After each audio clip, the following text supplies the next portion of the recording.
Elite Group vari Ixora 2, 2.5, 3 and 3.5 BHK ultra luxurious apartments JNTU Hyderabad.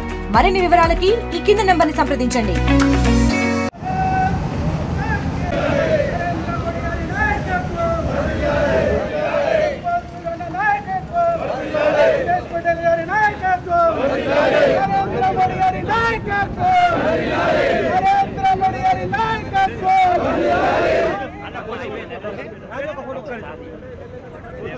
రాబోయే జనగణనతో పాటు కులగణన చేయాలనే నిర్ణయానికి ఈరోజు ఇందూరు జిల్లా శాఖ తరఫు నుండి నరేంద్ర మోడీ గారికి మరియు కిషన్ రెడ్డి గారికి మా ఎంపీ గారికి పాలాభిషేకం చేయడం జరిగింది.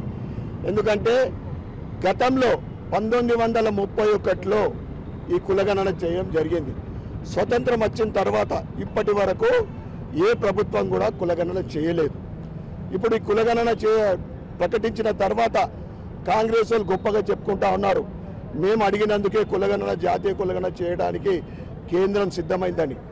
మీరు 65 సంవత్సరాలు పరిపాలించారు, అప్పుడు ఎటుపోయింది, బుద్ధి ఎటుపోయింది.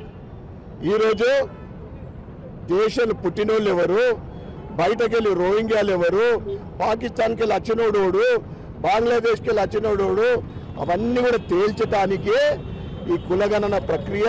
ఈ కులగణన ద్వారా బీసీలకు, ఎస్సీలకు, ఎస్టీలకు, అన్ని కులాల వారికి సమానమైన న్యాయం దక్కుతుంది.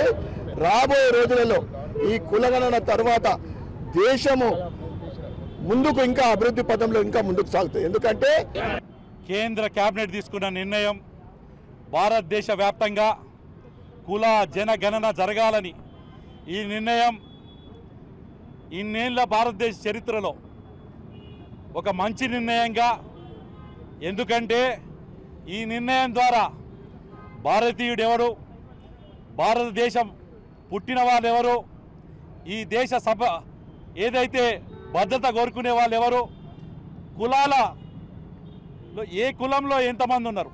మొన్న కాంగ్రెస్ పార్టీ తెలంగాణలో చేసినట్టు దొంగ లెక్కలు చూపించకుండా, వేరే మతం వాళ్ళు తీసుకొచ్చి చూపించకుండా, ఈ భారతదేశంలో బీసీ అనేవాడు, ఎస్సీ అనేవాడు, ఎస్టీ అనేవాడు, ఒక భారతీయుడు ఏ రకంగా ఉండని చెప్పి స్పష్టంగా తెలిసే విధంగా, ఇంతవరకు న్యాయబద్ధంగా జరగలేదని చెప్పి న్యాయబద్ధంగా జరిగే విధంగా ఈ కులగణన జనగణన అనేది రెండు ఉంటుందని చెప్పి తెలియజేసుకుంటాం. ఇదే నరేంద్ర మోడీ గారి నాయకత్వంలో తీసుకున్న నిర్ణయం.